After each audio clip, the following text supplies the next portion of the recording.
بسم اللہ الرحمن الرحیم۔ پاکستان کی تاریخ کا آج سیاہ ترین دن۔ پوری دنیا میں آج پاکستان کی حیثیت ایک پولیس اسٹیٹ سے زیادہ کچھ بھی نہیں ہے۔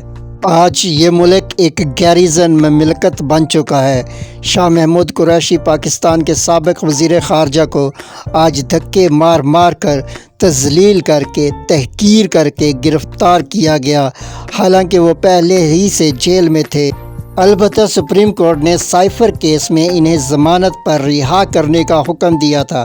شاید طاقتور حلقوں کو اسی بات کا رنج تھا جو یوں ذلیل کرنے کے لیے سٹیج تیار کیا گیا۔ میڈیا کو بلایا گیا۔ شاہ محمود قریشی کو میڈیا سے بات کرنے کی دانستہ اجازت دی گئی تاکہ شاہ محمود قریشی کو دھکے مار کر حقارت سے گرفتار کیا جا سکے۔ آپ کو یاد ہوگا کہ شاہ محمود قریشی کے انتخابات کے لیے کاغذات جمع کرانے کے لیے ملتان اور سکھر میں جمع غفیر امڑ آیا تھا۔ وہ مناظر کسی کے دل میں۔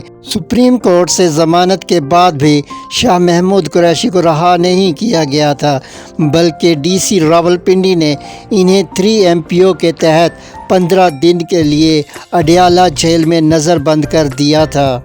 لیکن قانونی حلقوں میں 3 MPO کے تحت ان کی گرفتاری کے بارے میں شدید ناپسندیدگی پیدا ہو گئی تھی، اور شاہ محمود قریشی کو مزید اس کالے قانون کے تحت گرفتار نہیں رکھا جا سکتا تھا۔ اس لیے 9 مئی کے مشکوک سانحے کے لیے ان پر ایک نیا مقدمہ درج کیا گیا تھا اور 3 MPO ختم کیا گیا، لیکن گرفتاری سے پہلے باقاعدہ میڈیا کو بلوایا گیا اور شاہ محمود قریشی کو سازش سے میڈیا سے بات کرنے کی اجازت دی گئی، اور میڈیا سے بات کرنے کے دوران DSP اظہر نے اشارہ چشم سے انہیں گرفتار کرنے کا کہا تو ایک بدبخت SHO نے انہیں دھکے مارتے ہوئے گرفتار کر لیا۔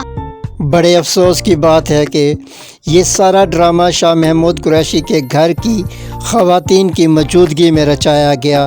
صدمے کے باعث ان کی بیٹی مہر بانو نے میڈیا سے بات کرنے سے انکار کر دیا۔ شاہ محمود قریشی نے اپنی گرفتاری کو ناجائز قرار دیتے ہوئے اسے جمہوریت کے منہ پر بدنما داغ قرار دیا۔ چینل سبسکرائب کریں، بیل کا نوٹیفیکیشن آن کریں تاکہ ہر نئی ویڈیو کی اطلاع آپ کو بر وقت ہو سکے۔ لائک کریں، شیئر کریں، کمنٹ کریں۔ شکریہ۔